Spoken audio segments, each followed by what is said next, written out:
My name is DOJE and I'm from Atlanta, Georgia. My upbringing was amazing, actually. I've always had a really big family. Everybody in my family sings or raps, one or the other. I've started singing whenever I was 7 years old. That was the first time I was in the studio. I was actually doing gospel with my aunt and my uncle because they pretty much raised me. So I was actually doing gospel, which is really funny, and I really started getting into rap a lot later on. Actually, they were just about to sign their deal with Sony. I used to do all the backgrounds. I used to help them with their songs. I used to write. That's whenever I first started getting the platform to really write. My aunt was definitely one of the biggest impacts on my career and my life altogether. She actually used to be a really famous singer. She still is very famous. She was in a group called Atlantic Starr. And Atlantic Starr sang Secret Lovers, that's who we are. It's a really big song. And whenever we used to go in the mall, people used to literally follow her around all the time, everywhere. And she used to get so mad at me because whenever they used to stare at her, I used to stare back at them just so then I would like get their attention. And then they would come over and ask us for a picture because I wanted all the attention. So my mom and my dad's side were a little bit different. Like my mom's side, that was mainly the musical part, and my dad's side was more like they wanted me to go to school because nobody on my dad's side actually has never had a diploma. So a lot of them wanted me to go to school because I had such a great GPA, versus my mom's side that was like, oh, follow your dreams, do it. So the first time I came to California was actually 2 years ago, and we supposedly had a way into the Grammys, got here, and the person that was supposed to get us into the Grammys was a no-show. So we actually ended up chilling in the hotel for like 6 days. Like we were just going out. We went to like the Grammy Museum, stuff like that, trying to get as close to the Grammys as we could. But as soon as I touched down in California, I knew, man, without a shadow of a doubt, like this is the place that I gotta be. I landed here, right? I packed everything that I could into one bag, okay?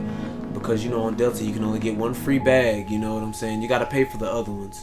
So I put my whole life in this one bag. And actually I had a friend out here who was really dope, a really big songwriter out here.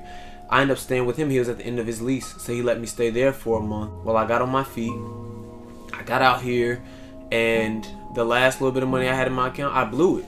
You out in California, you gotta live your best life. I bought some chains, I bought new clothes, I bought everything. And then whenever it was time to move, I moved into a hotel because I didn't have the money to move anymore. I started working at Honda, and that Uber back and forth to Honda was no joke.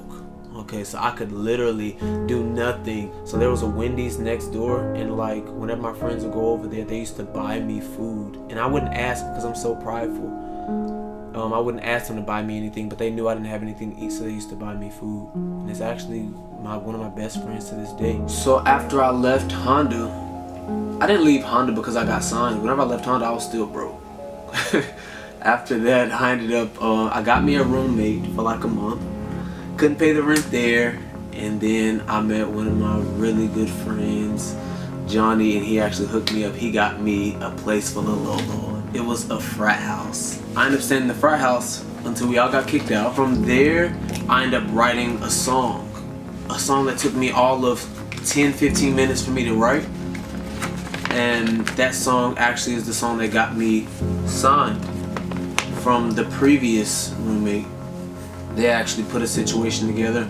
I ended up sitting down with him and 2 other people, Billy Clark and Mark Feist, and right then and there we ended up putting the deal together.